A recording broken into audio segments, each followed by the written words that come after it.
cast, but you know,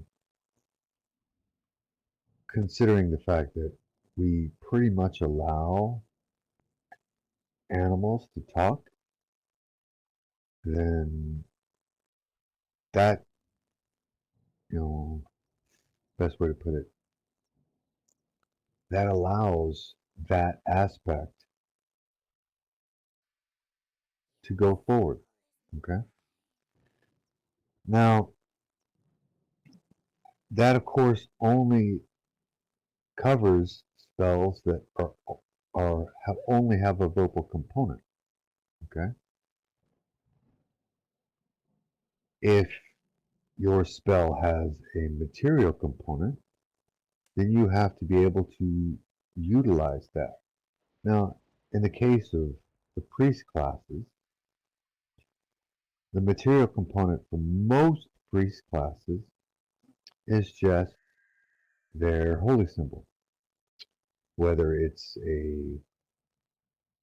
uh, a necklace with a moon imp on it, or a skull necklace, or whatever it happens to be, whatever your holy symbol is for your deity, that generally will cover the gambit. Okay, it gets a little bit more complicated when the material components are beyond that. Okay, let's say a mage, for example. A mage that wants to cast fireball. Well, the material components for fireball are generally an amber rod and a bit of bat fur.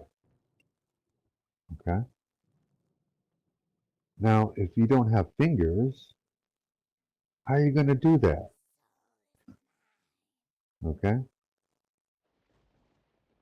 Because in this particular instance, you, in order to cast the spell, you rub the bat fur on the amber rod, and both of them are consumed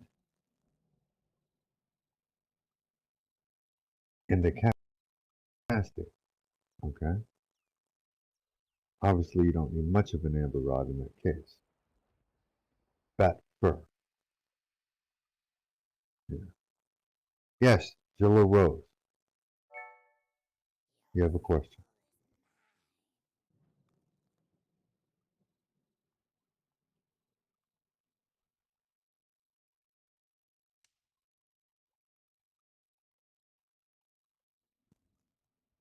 Doom, doom, doom. Okay, my apologies. I missed the question that Reka had, so I was just using that as an example. You know, what your particular uh,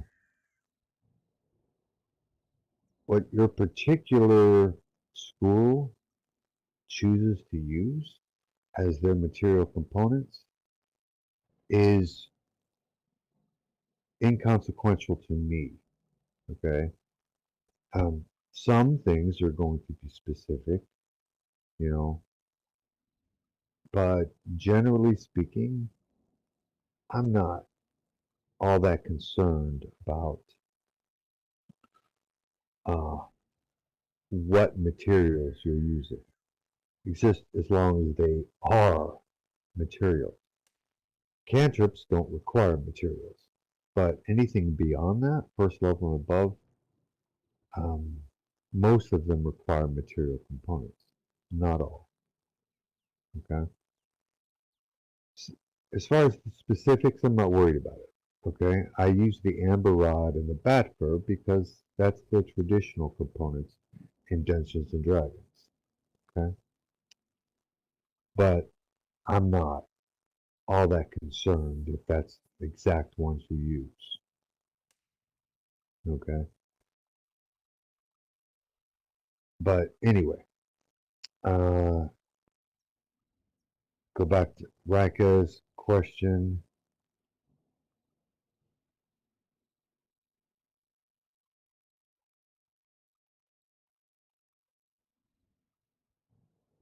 Yes, Anthromy could still spellcast using the woven tongue. Now, do remember this, okay? Is that magic is its own language, okay? So just you have your own.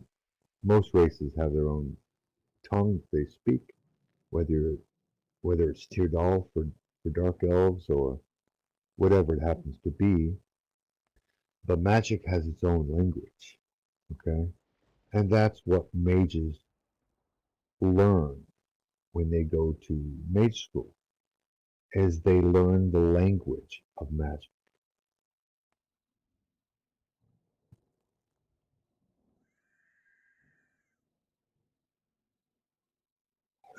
I don't think it, as far as the answer to your question, being shapeshifter or not, I don't think that matters as long as you have the ability to do that, you know?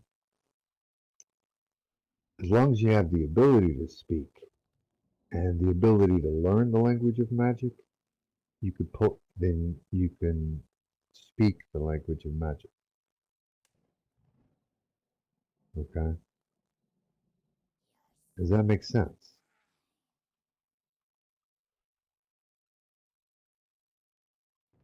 But you have to be able to speak the language of magic in order to do it. Okay? If you do not have that ability, then you don't have that ability. Okay? But whether you're shifted or not doesn't really matter. We could go into specifics like, whether or not you have a hyoid bone or not. Because a hyoid bone is what actually grants you the ability to speak. But that goes back to whether or not you could speak common. Okay? And since we have allowed animals to speak, whether they most of them don't have hyoid bones.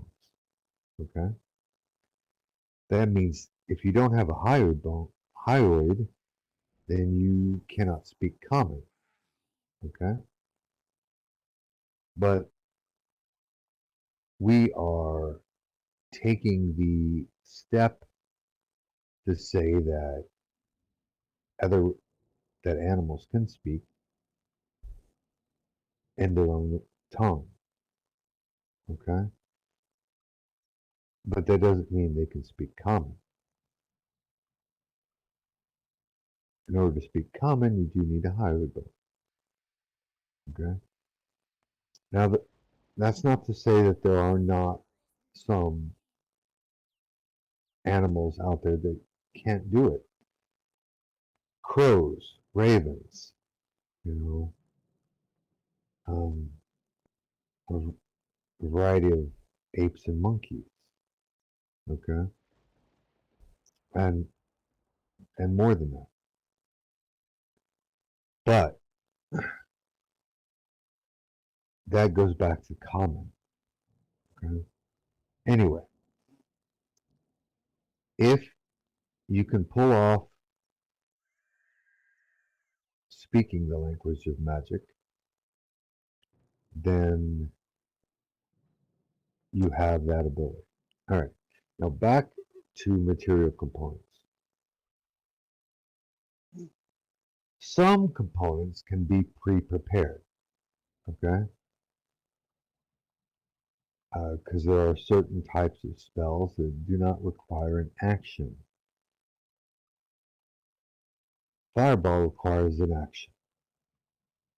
Whether or not your guild, your school, has you rubbing bat fur on an amber rod, that's inconsequential, but it's still they have they're having you do some form of action, okay? Which leads into the semantic aspect. In order to cast a spell with semantic components, you have to have the ability to do that. You need fingers, all right? Now, you ask the question, well, what about crows? They don't actually have fingers, but they can pick up stuff. Well, that allows them to do it because they can pick stuff up. You know, how many times have you seen crows and monkeys and raccoons, squirrels, be able to pick stuff up?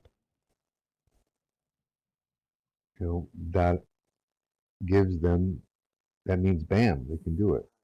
Okay. But they've got to be able to do that. Okay. Does that make sense? Semantic components means finger wiggling. Okay. My little cat wants out of my room. She said, "Okay, I'm good. I want out now." Okay, good.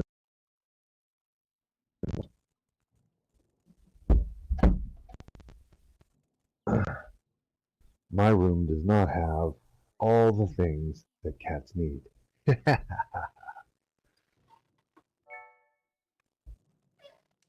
That's right, she did. She said, "Let me out. Let me out. It's time to go." Okay. Now,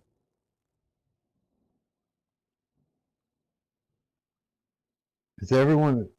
So that it's a key element there. So I'm gonna give a moment for people to absorb it and ask questions if they need. Semantics, semantic component. Everyone understands about the finger wiggling, right?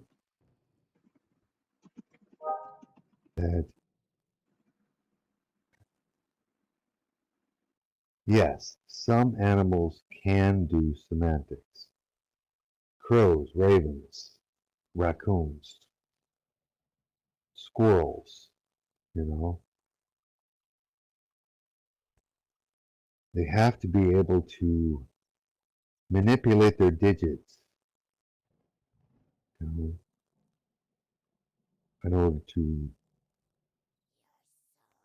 be able to do that. You know? Monkeys, obviously. You know?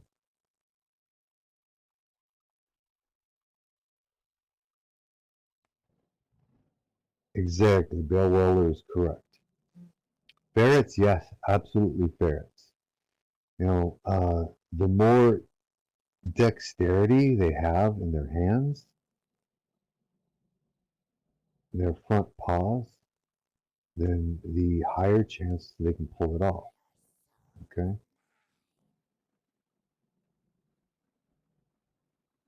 A turtle, for example, would have no dexterity in their front paws. So not so much could you cast as a turtle, at least with if your spell requires semantics. You know, a dolphin, not so much. There's no fingers there. All right. Now, it doesn't mean that that would stop you from being able to do verbal component only. All right, because there are some like cantrips are verbal component only. Okay, but higher level spells are going to require material and semantic components. Yeah? That all makes sense, right?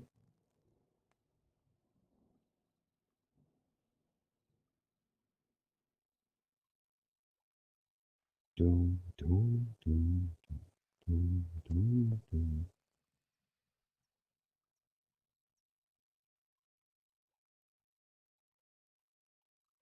Okay. All right, cool. All right. Now that's all, that's all physical. Okay. Now, you may ask the question about shapeshifting. What's the difference between physical shifting and magical shifting? Okay. Well, physical shifting, your body changes because of a physical reason. Okay. Most wolves, most of the wolf kin are all physical shifters. Okay. Vampires that change into wolves, that's physical shifting. Okay.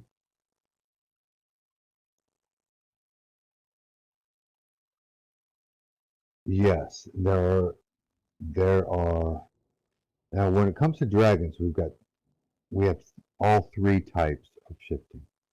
So um, there are physical shifting, there is magical shifting, and there is illusion casting. Illusion casting doesn't actually shift you, it makes you look like you shifted. And uh, Fae fall in that same category. There are some Fae who actually physically shift, some Fae can. Um,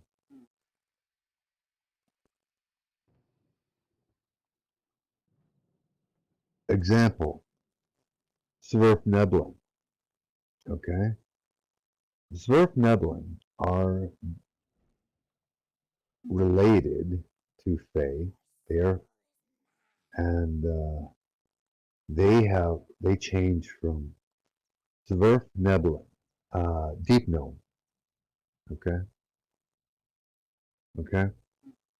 Now they're little 2 feet tall dudes, but once they get Zverf, no, I'll write it out for you.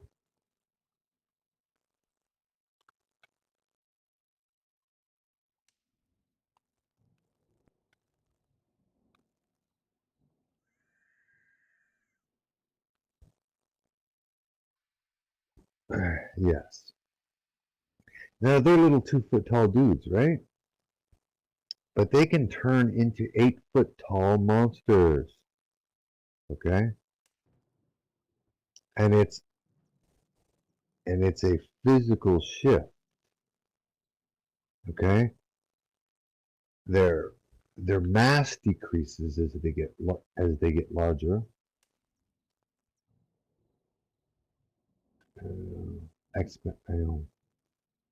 One might look at it like they are not as tough.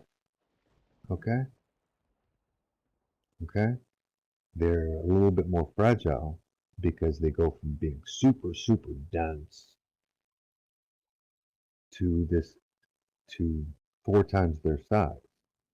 Okay, but because they are already so dense, then when they turn into 8 foot tall, then they are the density of a normal person. Okay, because when they are 2 feet tall, they're ultra dense. Okay, because and the fact that they live super far down under the ground, anybody who lives at the bottom of the ocean or deep in the earth has a higher density than people who live above. Okay,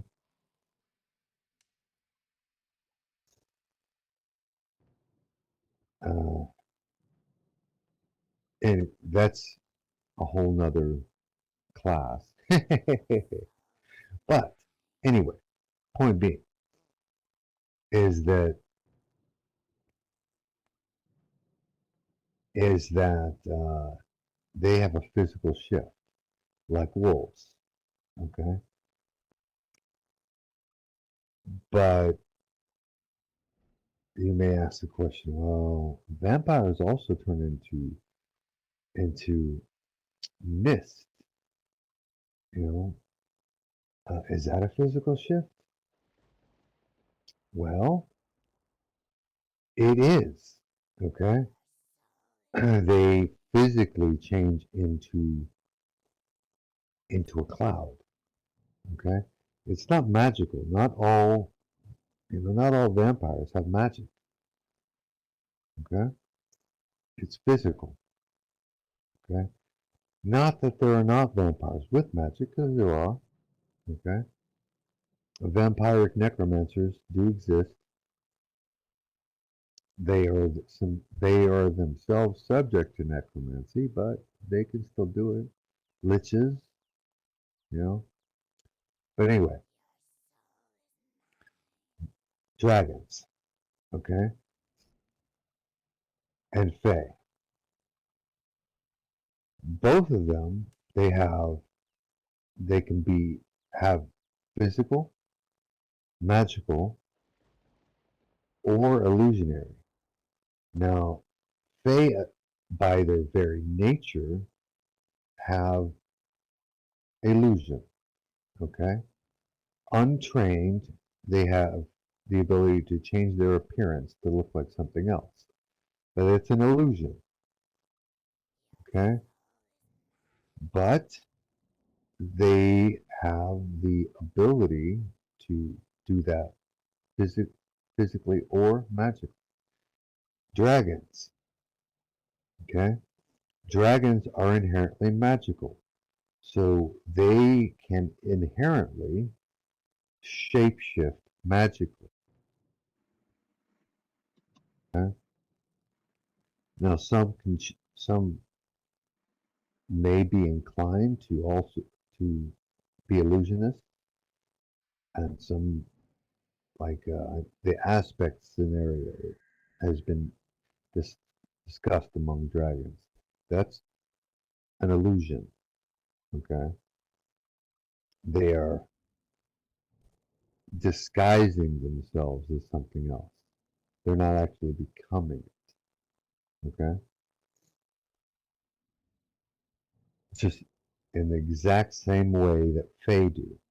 Okay, but again, both dragons and Fae have the penchant for magically shifting or physically shifting.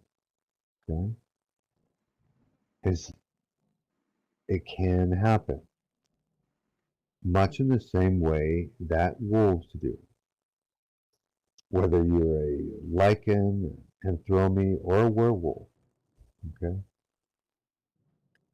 Now I'm going to have to put a caveat here. Physical shifting is painful. Okay. Physically shifting is painful because your bones are re-knitting and becoming something else. Not a pleasant experience, generally speaking. Magically shifting, not the same. Okay. If now force shift is a whole nother ballgame. But generally speaking, magically shifting, you're using magic to turn yourself from one thing into another. And it's a relatively painless experience. Okay. Force shift, on the other hand, which is a magical ability, can be quite painful.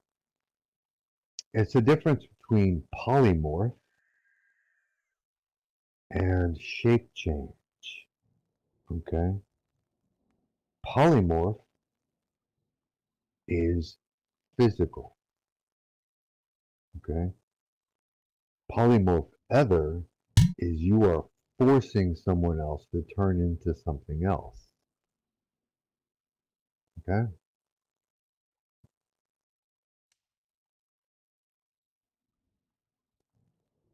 Yes. You can, pain is something you can become accustomed to.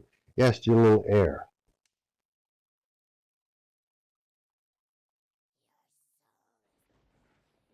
Okay. Thank you for bringing that up. Uh, transmutation magic item uses is not polymorph. Okay? It's shapeshift. Okay? Polymorph is, you know, is a physical change. Okay? Magic items that give you transmutation ability is shapeshifting. Okay? A magic item that gives you the ability to turn into something else is magic. It doesn't, it's not physical. It's not physical, Trinity. It's magical. Okay? Physical shifting causes a great deal of pain. If you have someone that has polymorph, okay? Polymorph is physical, okay? If, like, say, even if you're a transmutationist, okay, it's still physical because it's polymorph. Shape change is not, okay?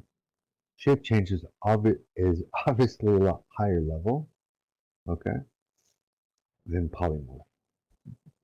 You know, transmutationists do both, okay? Higher level, they can start doing shape shift, shape change, okay? But polymorph is physical, okay? Yeah, people don't usually role play that, but and if it's magical, they don't have to, okay? Shape change is magic, okay? Polymorph is physical, but you know all the physical shifters like wolves, for example, werebears, werefoxes, um, kitsune,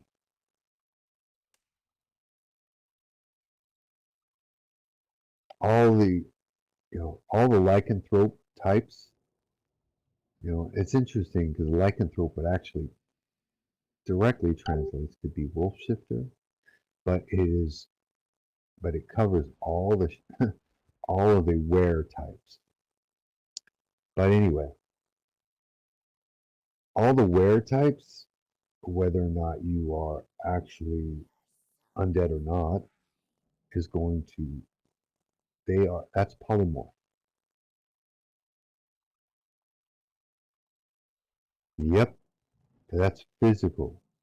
Werewolf in London, that's well. Um,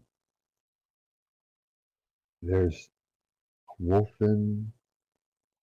Uh, there's a lot of werewolf movies out there. That's a physical shift. Okay, and sometimes you're going to run. When you run across that in a movie, if the person's in pain, that's a physical shift. Okay, that's exactly what's happening. Your your your arms are going out of socket and stretching out, and your fingers are pulling themselves out of socket and stretching out. It's going to be, yeah, you're going to rip your clothes too. And unless, of course, you're wearing a muumuu or or whatever it happens to be, right? Then you may be able to pull it off without ripping your clothes. But if you're in metal armor, shoot, you know. However, magical shifting, that's not going to matter, okay? If you magically shift, your armor goes with you, okay? It doesn't just lay on the ground. It's ripped apart like it would be in physical shift. Magical shifting, you keep the things, okay? Yes, magical shifting is what druids, transmutation mages, you know, some dragons, some fae, you know, yeah, clerics. That's right. Let's say if some, we're gonna look at clerics for a second here. Some deities are going to grant their clerics the ability to shift into something else, like Athena might possibly give her clerics the ability to turn into an owl. Okay? Now, that is a magical shifting. Okay? Because it is divine a divine spell that turns you into something else. Okay? There are a few choices out there. Let's say that you're a cleric of Poseidon. Okay? Now, Poseidon's animal totem is a horse.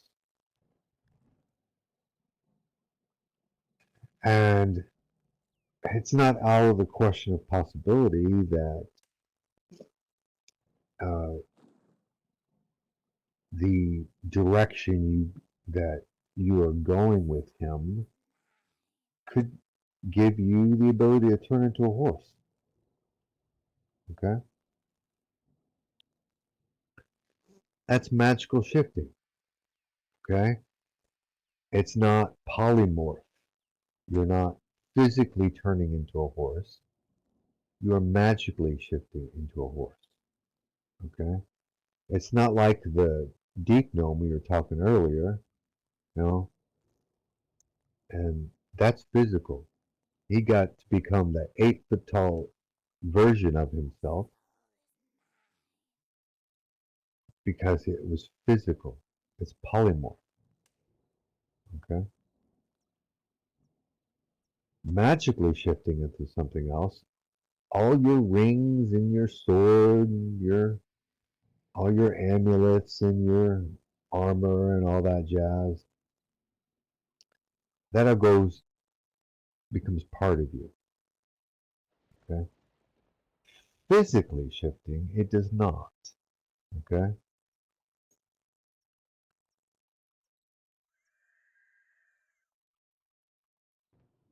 Now, you all know that the magician wears 2 wands, wears one on each side, right? You can see them. I might have them on right now. I can't tell. One of those wands is polymorph.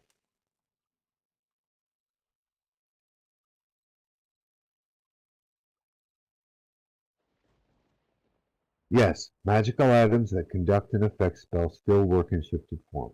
That is correct.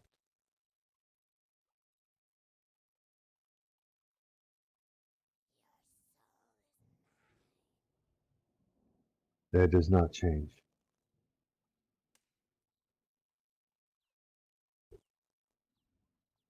Like if you have, I know that there's 2 dragons out there that have amulets that makes it so that they have feather fall in case they're knocked out of the air. That doesn't change whether you're in dragon form or humanoid form. Okay, let's say you have magic broom that allows you to fly. Okay? You were knocked out of the air. That amulet is still going to work, even though you weren't a dragon. Okay?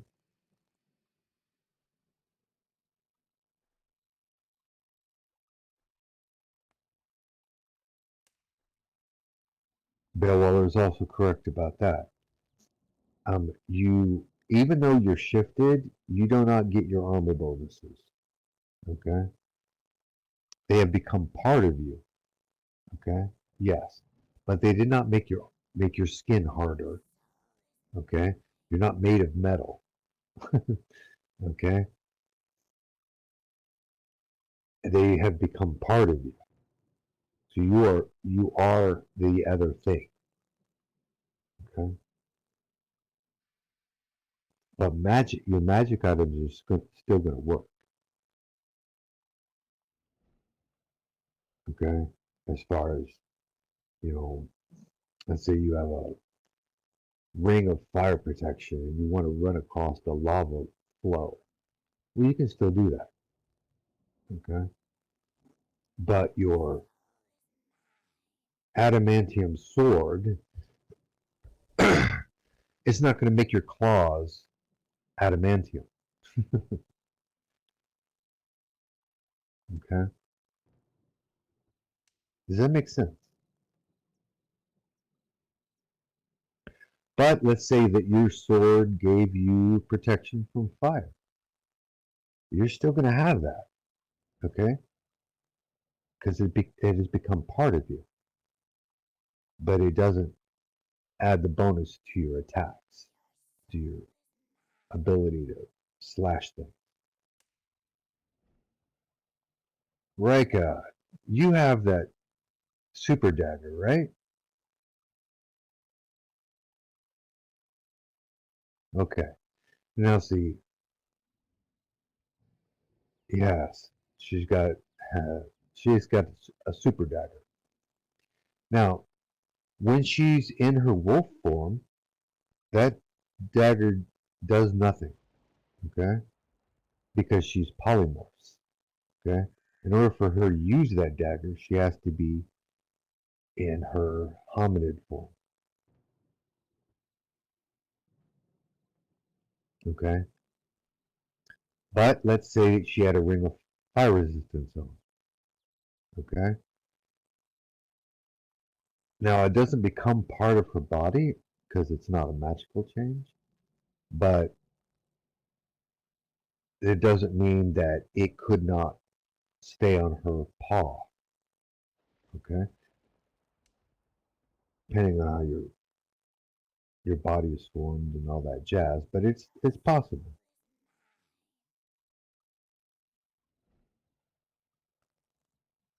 No, you could uh her you could pull off you could use a dagger in wolf form. You could do that because you can take it in your hand as long as you can hold it. Then you could use it. You'd have to train with it. It wouldn't be natural, but that dagger is not like it's not a knife. it's it's about 18 inches long and has about a 7-inch handle. So it's most weapons don't change size, but there are some magic weapons that do. Most of them do. Okay? It's it's like it's like a gladius sort of. You know, doesn't look like a gladius, but it, but size wise, it's like a gladius. It is not a literal knife. you know, it's as long as you can have a blade and still be called a knife, still be called a dagger. If it was another 2 inches, it would be a short sword. you know, it's all good.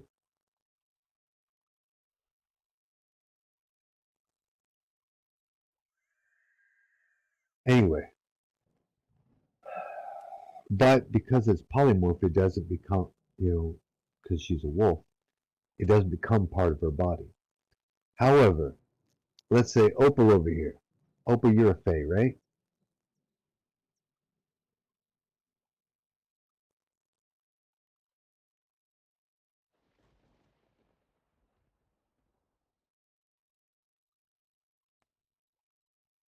Okay.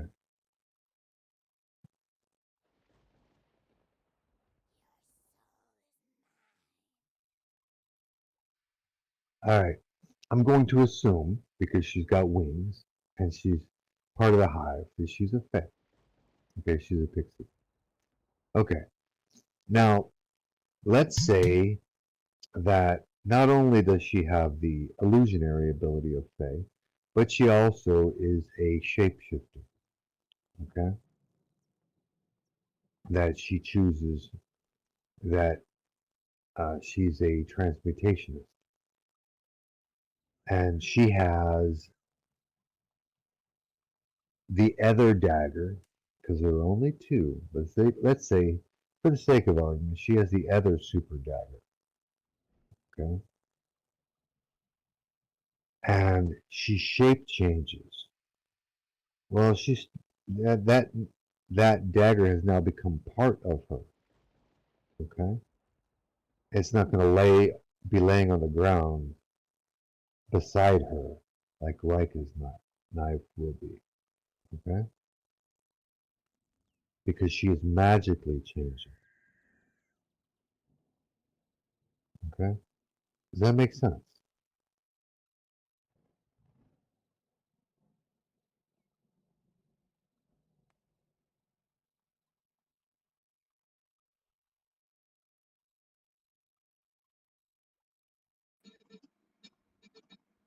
Yeah, I hear other sounds too. Hmm. Hopefully, I can't see if Elix is male or female because you're behind boxes on my screen. So my apologies if I get your gender incorrect.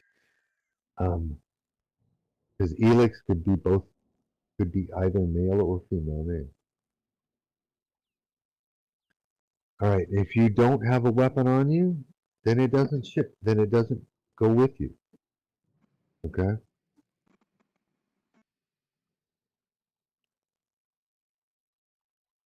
If you want to pick up the weapon after you've shifted, then it needs to be off your body first. Okay. So you've got that knife and you want to still be able to use it. Well, you need to take it off first.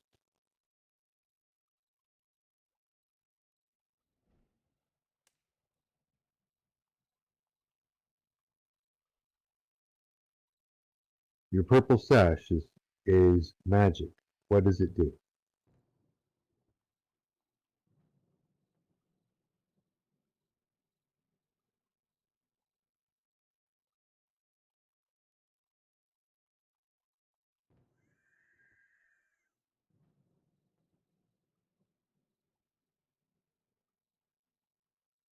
Chances are, if it was given to you by Cantino, then it's gonna work.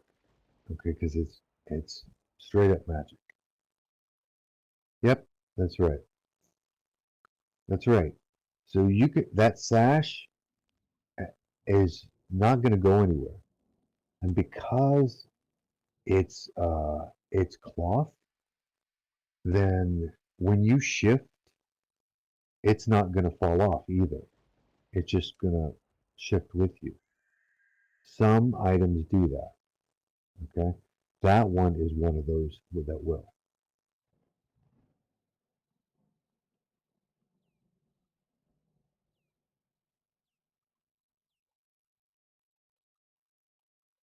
Does that make sense?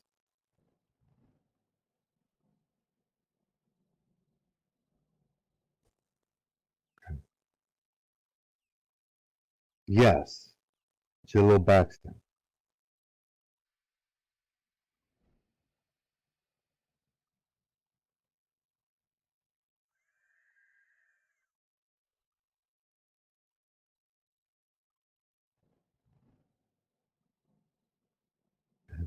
Yes, Jillo Shop Clause, it is going to stay on you.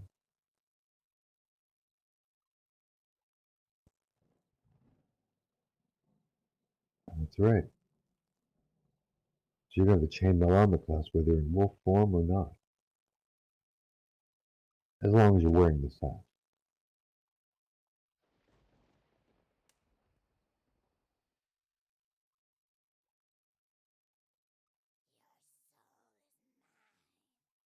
I'm waiting on Jillo Baxton's question, but if while that's going on,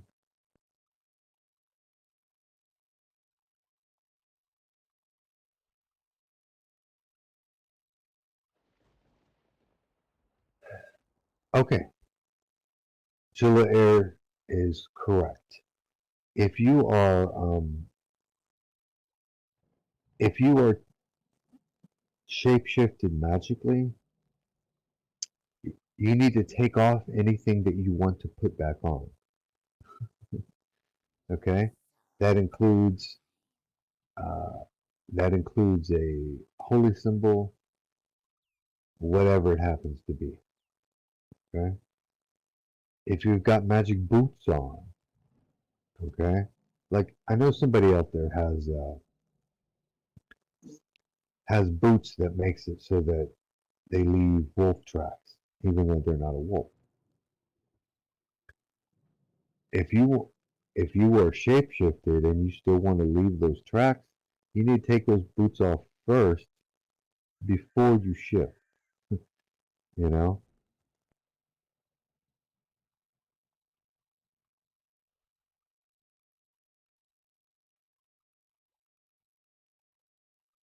Well, the ring, okay, like we talked about before, you don't have to worry about rings because there's gonna you're still gonna have those abilities. Now, if it's an attack ring, like it's a spiked ring that you want to hit somebody in the face with, then take it off, put it back on. You know,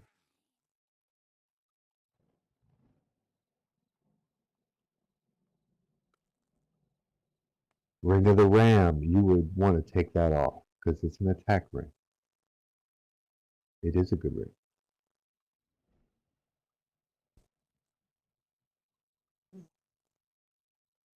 Physically shifting, some things are just going to fall off your body. Okay, you know, um, it just depends on you know what's going on because physically shifting, your body's going to is you know twisting and snapping and crunching and things are just going to fall off you. you know. Now, since you don't have a skeleton, Molly, you don't have to worry about it as much as anybody else here. you know, it may not even hurt you at all. Okay. Still waiting on the question from Jill Baxton. Oh, here it is. Okay.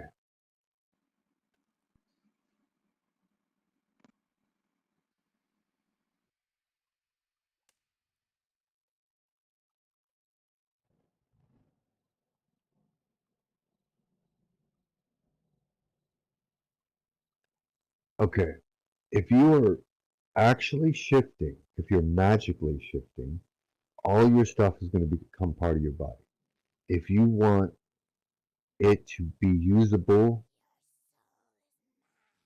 uh, outside of if, of its natural properties, like say a fire protection ring. Fire protection ring is still going to give you fire protection whether it's part of your body or not. But if it's a sword, then you need to lay it down if you want to still be able to use it again. Okay.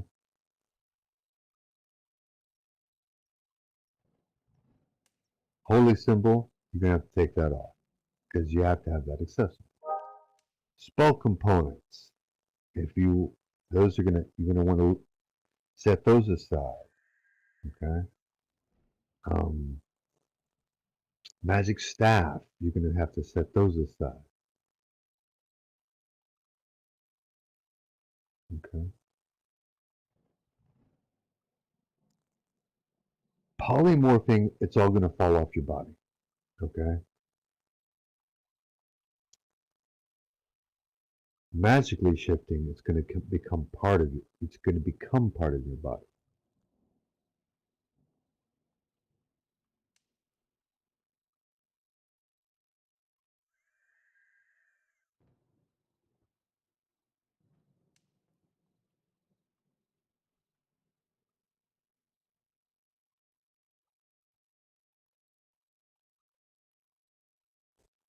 Hopefully that makes sense. All right. So that actually brings the other shifting, illusions, into play. Okay. Since it's an illusion, it's not part of your body and not part of your body. It's the same as it was before because all you did was make yourself look like something else. Okay?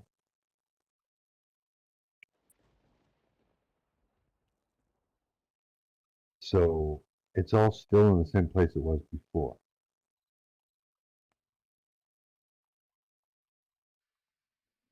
Pouches, if you are magically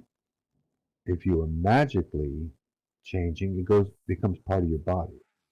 So I would take it off if you still want that pouch. If you are polymorphing, if you are physically changing, it's going to fall off anyway. Okay? Illusion, it's not going to change whatsoever because it's going to be where it was before you cast that illusion.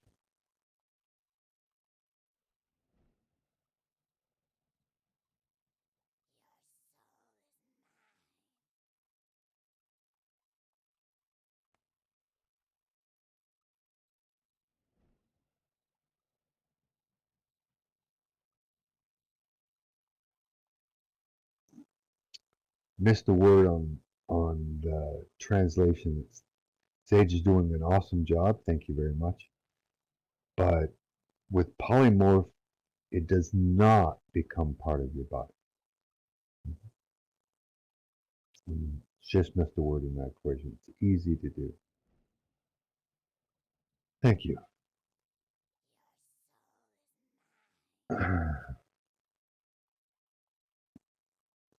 Yeah. With polymorph, everything falls off. Or it breaks. you know. Okay. Druids. It is magically shifting, so it just becomes part of yourself.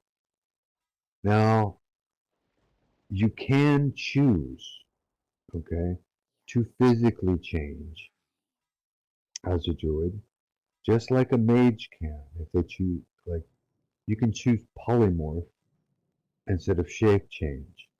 But by nature, druidic magic is shape shifting. Okay? But they can choose to be a physical shifter. It is possible.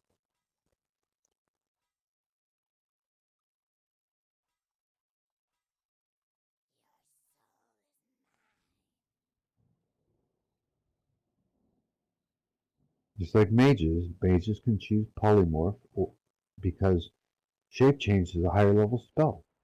So they're going to learn polymorph before they learn shape change. And that's correct. That's why thorium can still affect you. Yes. thank you for bringing that up. Thorium only affects physical shifters. Okay? Those that are physical shifters.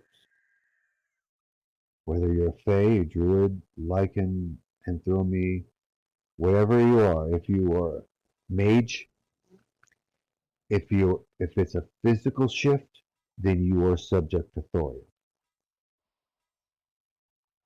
Okay? Magical shifting is not subject to thorium. Illusion shifting is not subject to thorium. It's only physical shifters.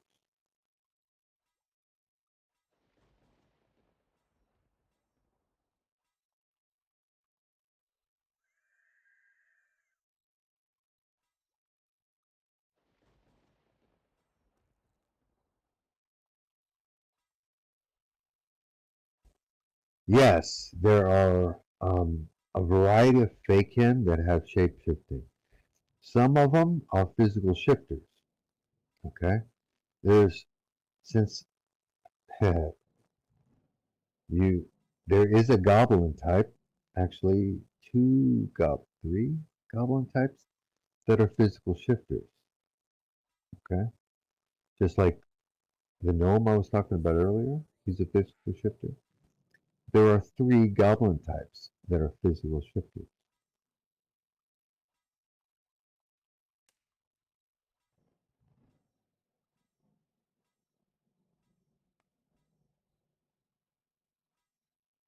Yep, there are. There's one goblin type that turns into a badger, okay? And that's a physical shift, okay? Um, there's another goblin type that can turn into a tree, and that's a physical shift, not a magical one, okay? And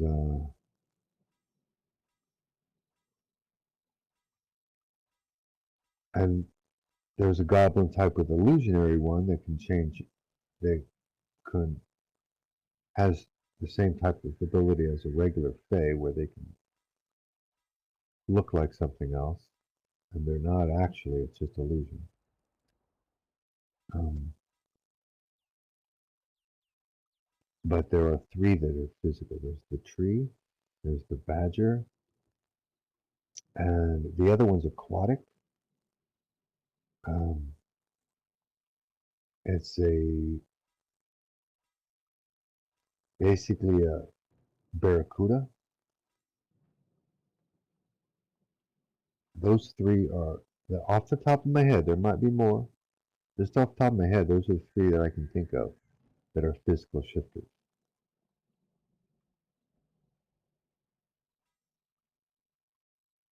A badger, a tree, and a barracuda.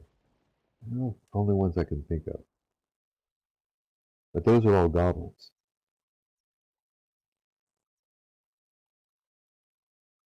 Yeah, goblins have a lot of sub races. um, the aquatic one uh, has a really garbled up name. It's Gorborcolin, very close to that.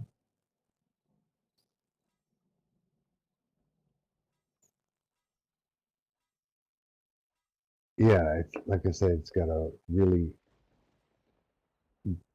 garbled up name, very difficult one.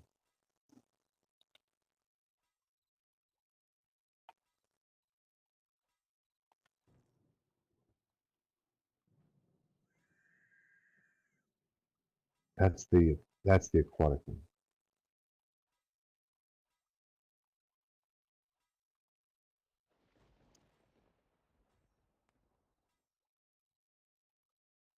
Barghest is not a goblin.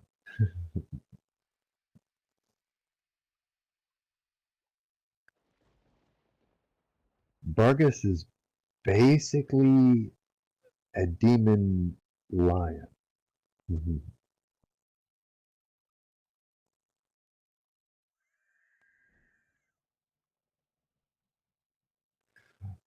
Okay, actually, the fact the demons have been brought up. Let me bring that up. Demons, there are both physical and magical shifters among them as well.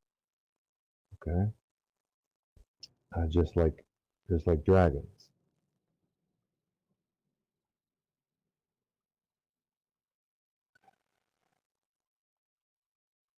Most of the lower types, okay, types one and two,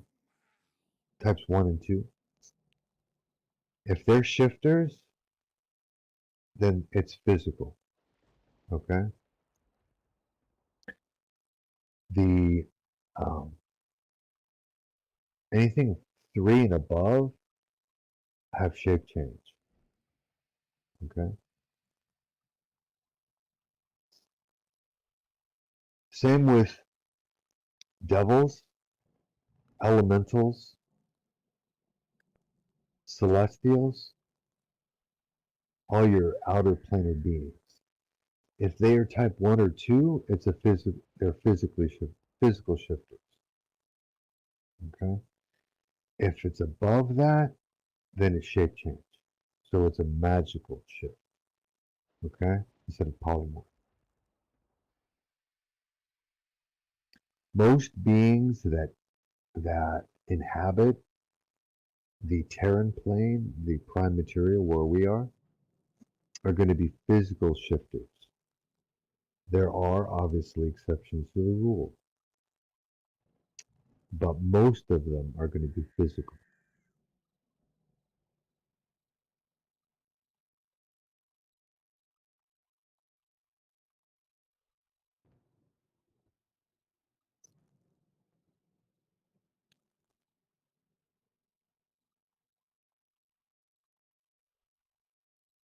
Doppelgangers are physical.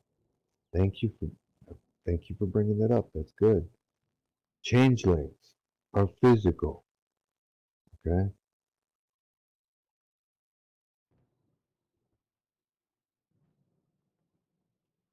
Mimics are physical.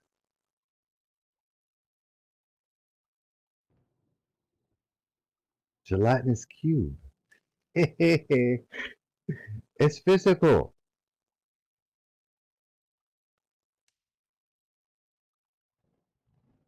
Olivia Newton-John would be proud.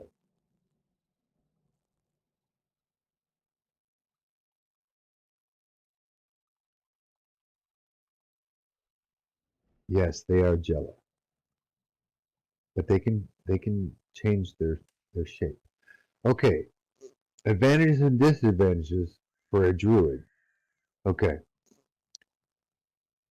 here's across the board, whether you're a druid, mage, or anybody else.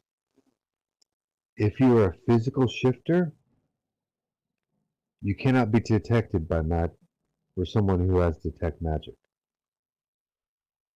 Dragons' natural ability is to detect magic.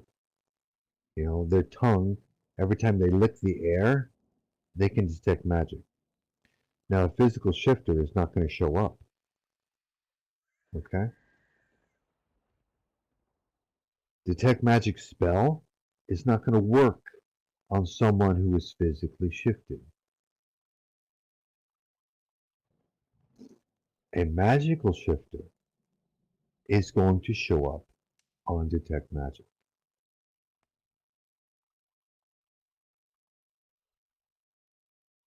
So that's the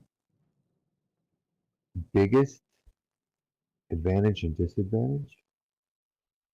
Okay, is someone with the ability to detect magic is not going to be able to detect someone who is physically shifted.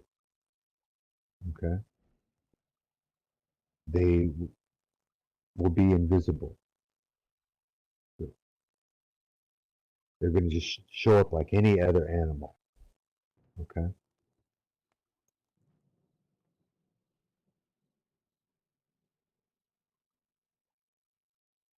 Does that make sense?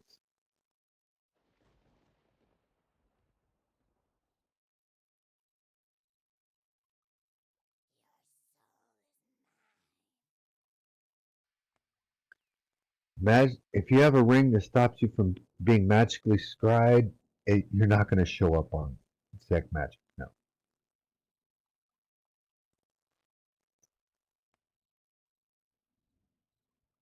Because that is what Detect Magic is. It's magically scrying.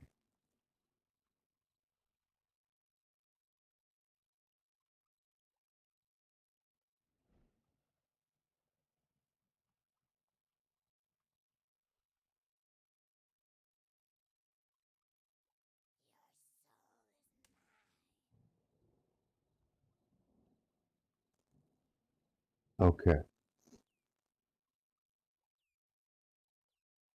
Did that answer your question about the advantage and disadvantage?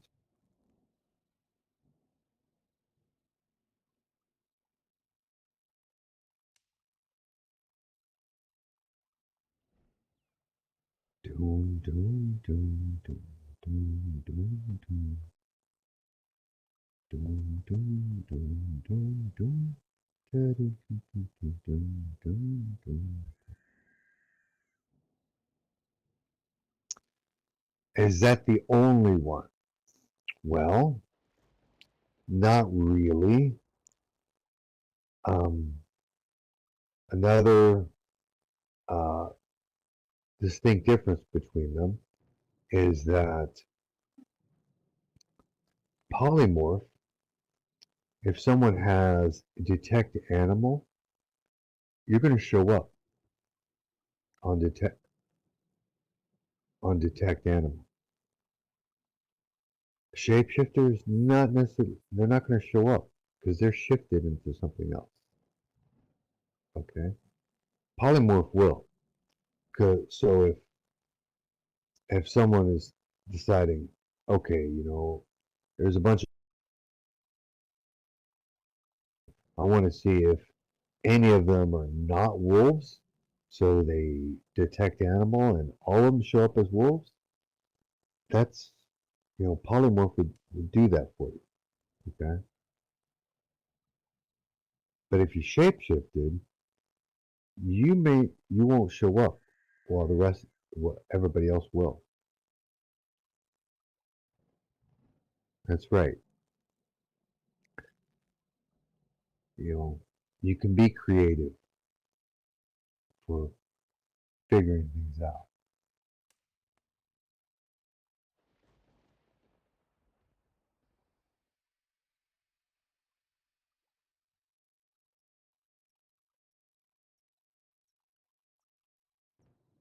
You can use detect undead in the same way. You know, you can cast it into an area of a bunch of wolves to see if any of them are werewolves. Detect undead's going to find the werewolf among the wolves.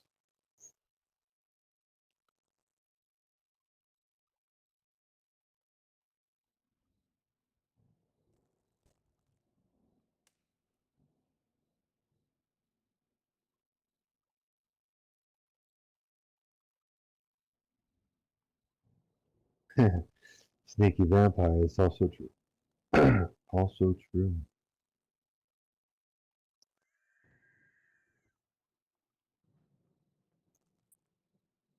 Yeah, the difference between polymorph, the physical shifter, and a magical shifter is mainly going to be on, you know, it's going to be all about detection, you know.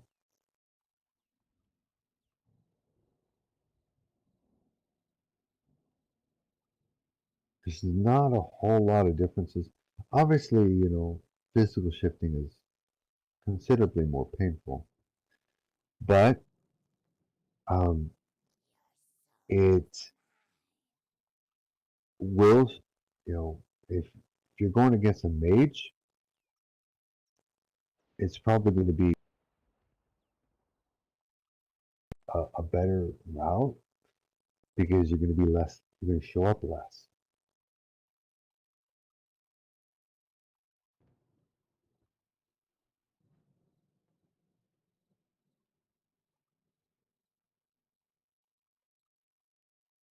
And also, another advantage and disadvantage as far as polymorph versus shapeshift is if you have items on your body that if you polymorph, all those items are going to remain intact.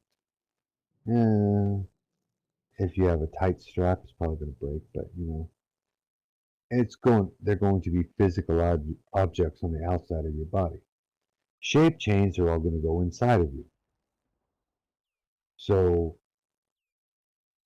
it's situational on whether or not which of those two things are better. Okay. Sometimes you may not want all your stuff to be inside of you. You know, you've got bags of spell components. Okay. If you polymorph, they're all those your bags are going to be still filled with spell components. You don't have to worry about it. You don't have to take them off or nothing like that. Your shape chains are all going to become part of you.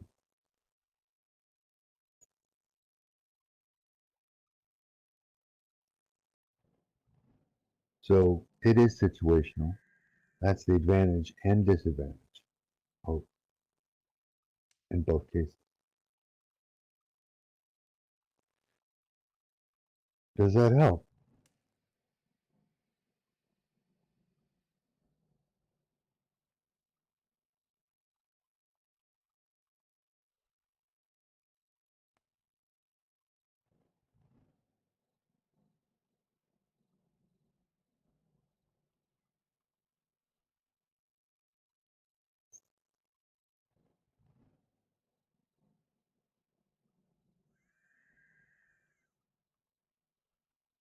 Okay,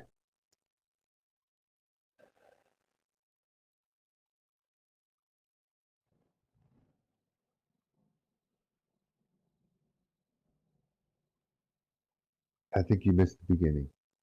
Yes, if you can speak, you can cast. Okay, if you need, okay, if you can speak, you can cast. If you have, if you need spell components, then you kind of need, okay, you kind of need fingers because all animals have a language, so it means you can cast. Casting requires that you learn the language of magic, but as long as you've gone to school for it, then you learn the language of magic. Okay,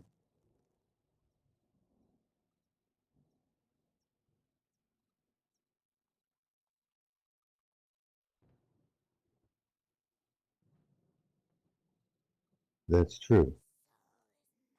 That's well put. Slimes do not have vocalization.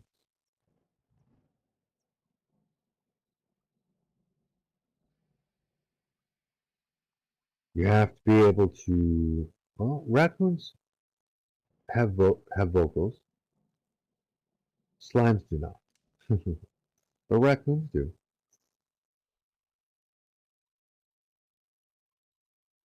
You may not commonly hear them because they are quiet and they don't like to make noises around humans, but they do have them. Okay? So as long as you can make a vocalization and claws can be fingers. We talked about uh, crows and ravens before, so it can still do it.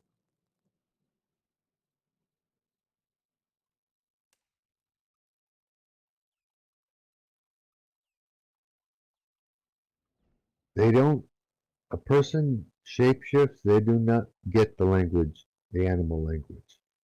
Okay, their their spells are still going to be spoken in the language of magic.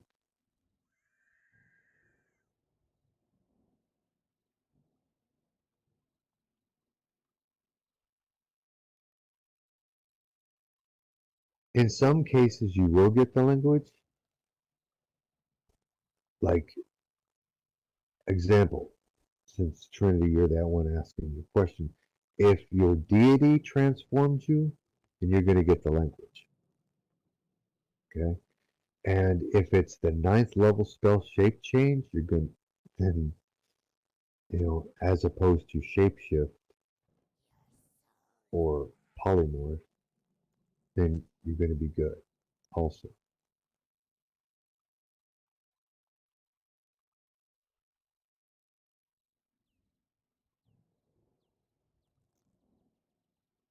Druids tend to learn the languages of the animals, and they have speak with animal anyway, you know, that they can cast.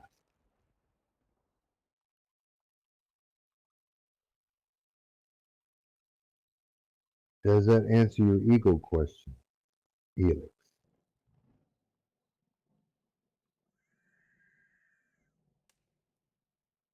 Yes, as an ego, you could be flying caster.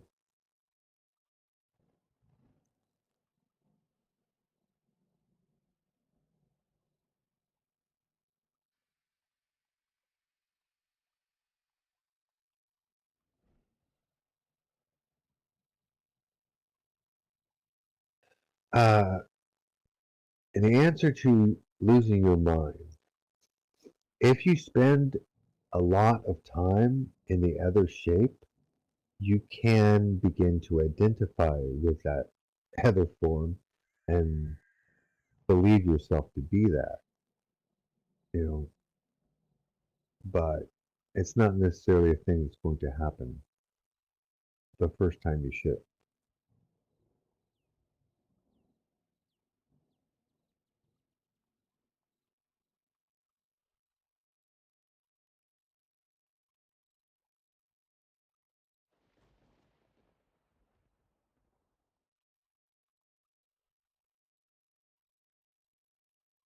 Yes. If you do it, answer to Molly's thing, if you do it a lot, then, your mind can snap. Yeah, of course. But, you know, there,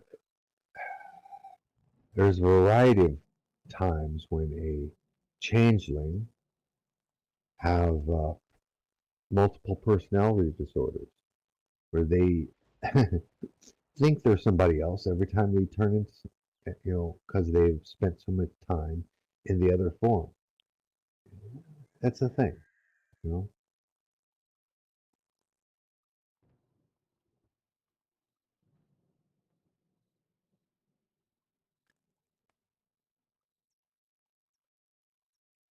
It is it is a definite possibility. You can lose yourself in your other form, but it's not necessarily bam, first time you did it, you're a thing.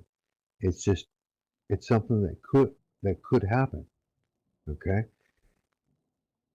it could happen being a shapeshifter. It's possible because you can begin to think you're the other thing. you know,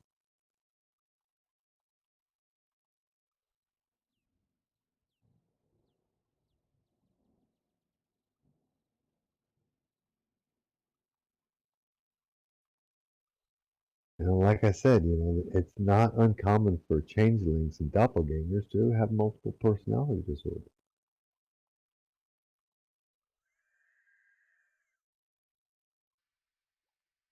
Yeah, a clear, you're not. That's not going to happen with you.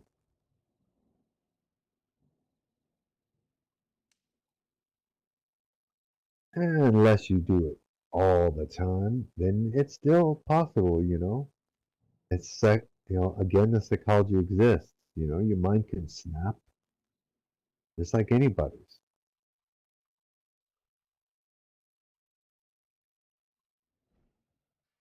It's not likely, but is it possible? Yeah. But beings that always change, like changelings, doppelgangers, etc., etc., you know, it's more common for them to have their mind snap.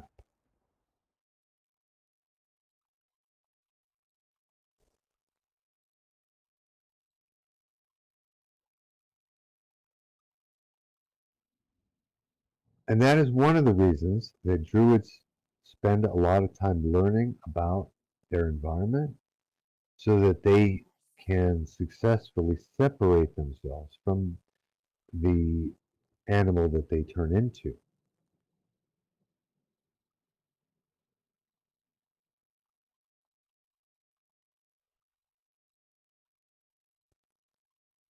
And yes, druids can do that. They It is not impossible for a druid to do that. But do remember you only have so many shifts per day.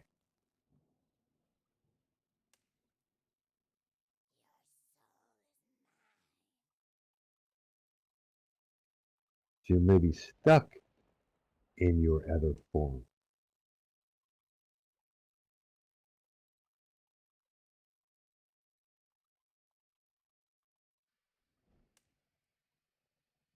Number of times you can shift per day is directly related to your level.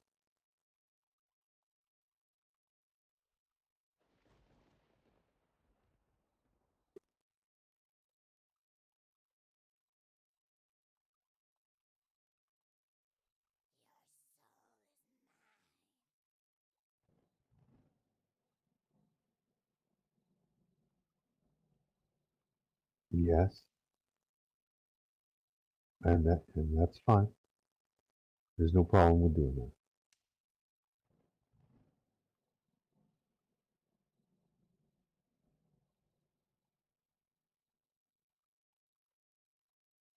Okay. So any questions about any of the things that we have talked about so far? I know I've answered a lot of questions, and so hopefully I've covered the gambit, but that does not necessarily mean I have, because even though I put out what I wanted to, doesn't mean that everything that people want to know has been answered.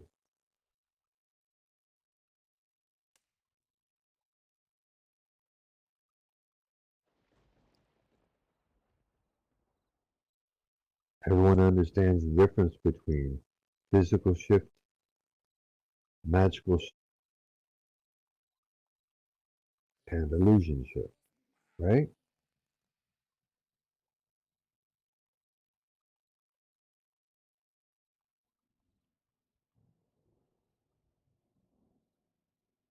Yeah.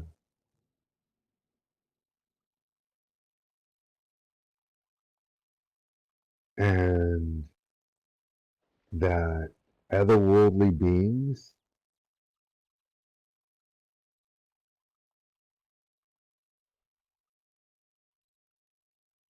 are generally physical shifters if they're type 1 or type 2.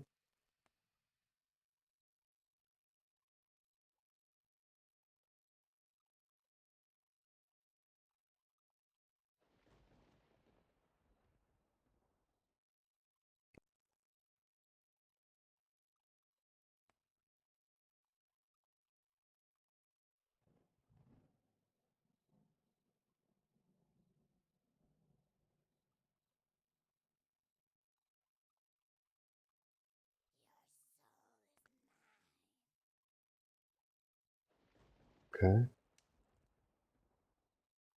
No questions.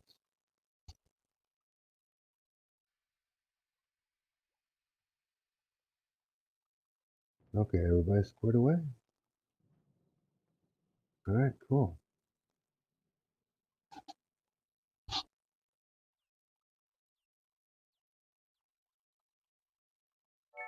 All right.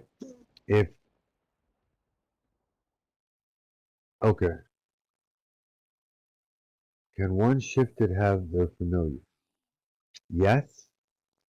Familiar doesn't go away when you're shifted.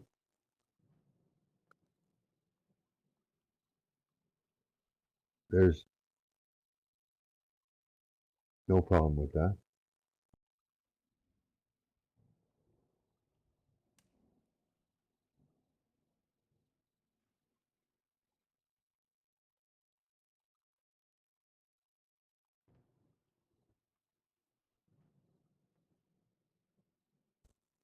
Actually, it's brings up an interesting point that I had hit. There are a variety of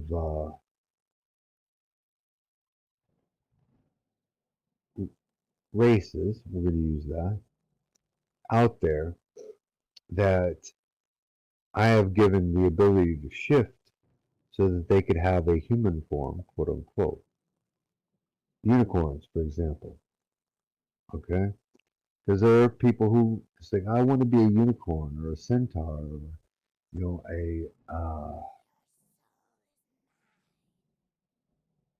a animal type, but they want to be able to have a human form. Okay? Now, in the in the case of unicorns, it's definitely going to be a magical change. Okay? But that does not necessarily mean that all of them would be magical. Okay? Some of them could be physical. And I don't really have an issue if it's a magical change or physical. It's as far as I'm concerned, that's going to be a role play decision. That what you pick on, what you pick. But what you pick is the way it's going to be. Okay, like if you pick physical, then it's always going to be physical. Okay, if you pick magical, it's always going to be magical. You know, unless you're a mage or a druid, and then that alters the choice. But as far as you know, as far as animal people, for lack of a better word, that if you are a unicorn and you want to be a person, that's what what choice you make is always going to be the way it is. Okay. Now, I use unicorns because that's the most obvious. But in the case of unicorns, it's going to be magical. There is no physical change for them. But whatever you happen to be, I just harping on the unicorn one. But if you're a bear or you know, or trying to think of some of the other races of people, griffin, okay, griffin, um, manticore, chimera, you know, if you have come and you have asked for a hominid form so that you're not always running around with three heads. And I'm definitely going to give it to you, okay? But when you make that decision, if it's physical or magical, you're going to have to stick to that, okay? Does that all make sense?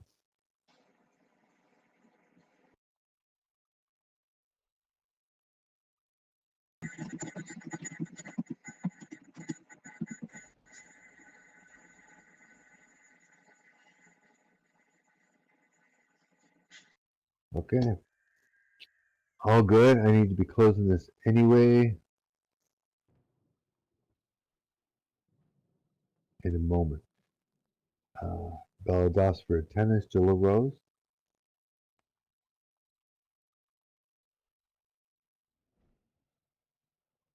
Okay, so Opal, your pixie uses physical change to make her uh, human size, for lack of a better word, right? Okay,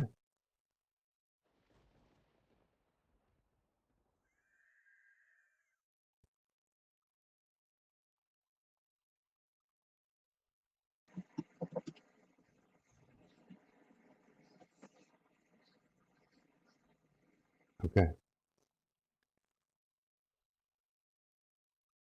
Last round, my, I'm gonna put this out one more last time just so I make sure I got them all. Any more questions?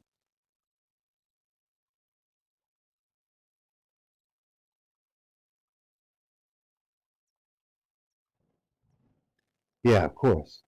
I mean, again, you know, uh, I grant that for the same reason that, you know, unicorns, you know, sometimes you don't want to be a horse with a horn. You know, it's totally understandable. You know, somebody plays a black cat, you know, that doesn't mean they always want to be a black cat. It limits the amount of interaction you can have with people.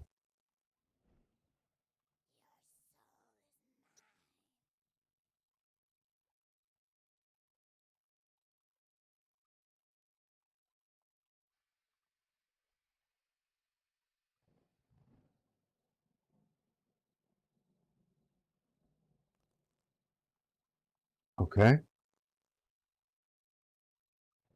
there are there are a lot of goblin subtypes. So it's just like face subtypes, you know, there, there's a vast array.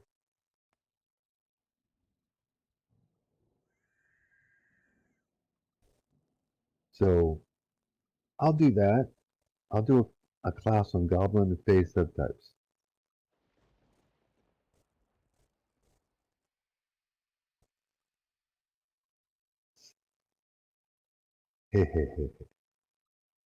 Actually, that is very true.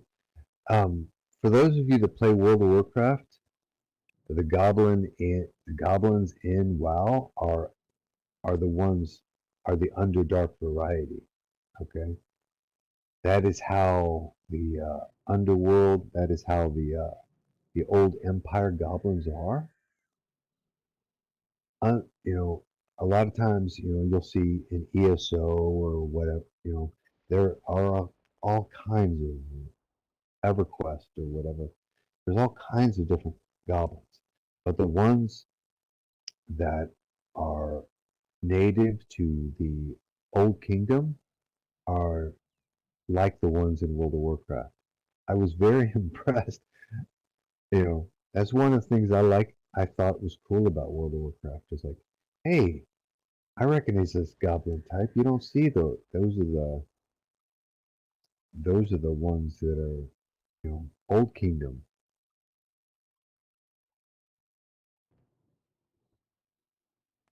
Hmm.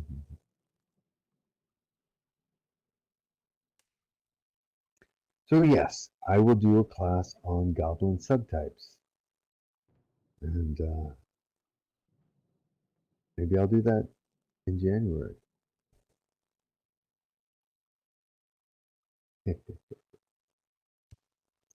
All right. Okay, so I'm going to go ahead and close this out. Bella does for your attendance, everyone. And I know Christmas is coming up, so I'm not sure how we're going to run battles.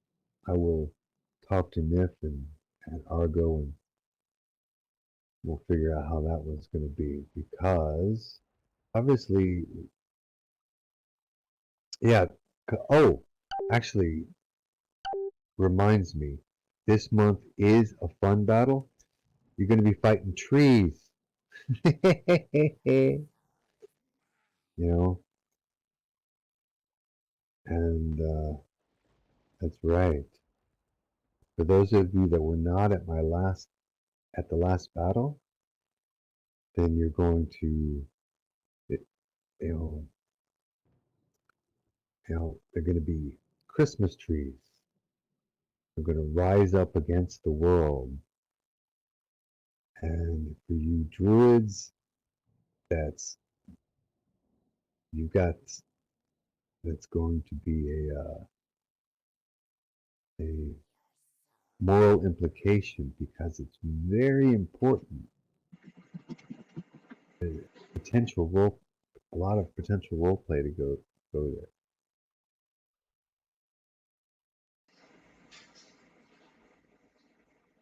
So, yep, we're going to be uh, snowball fights and candy cane combat, and you know, you're going to be fighting Christmas trees.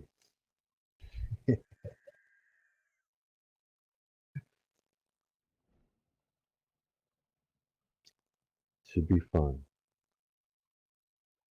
All right. Yeah, right out here, is where you pick up your weapons right outside the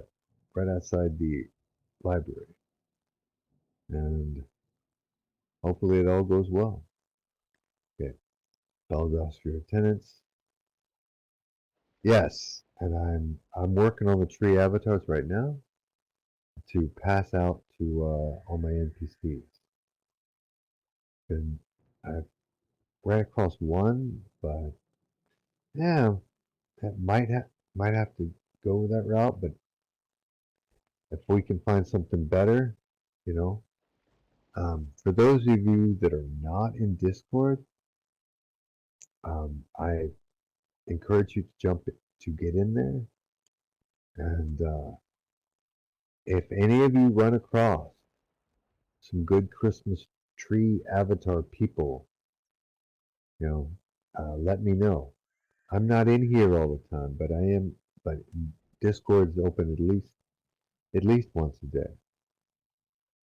Okay. All right. I know I keep saying I'm going to close this because I technically have, but it will be fun. You know, and I'll be putting out some tree people statues. Just oh, and hopefully all the realm leaders will do that, so that people start seeing, that the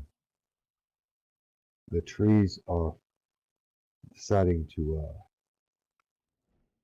step up, and they're not good guy trees, you know. So you druids, you're gonna have to think about it. What are you gonna do when the trees go bad? What do you do when the trees go bad? I don't know. What are you doing? You have to figure it out, right?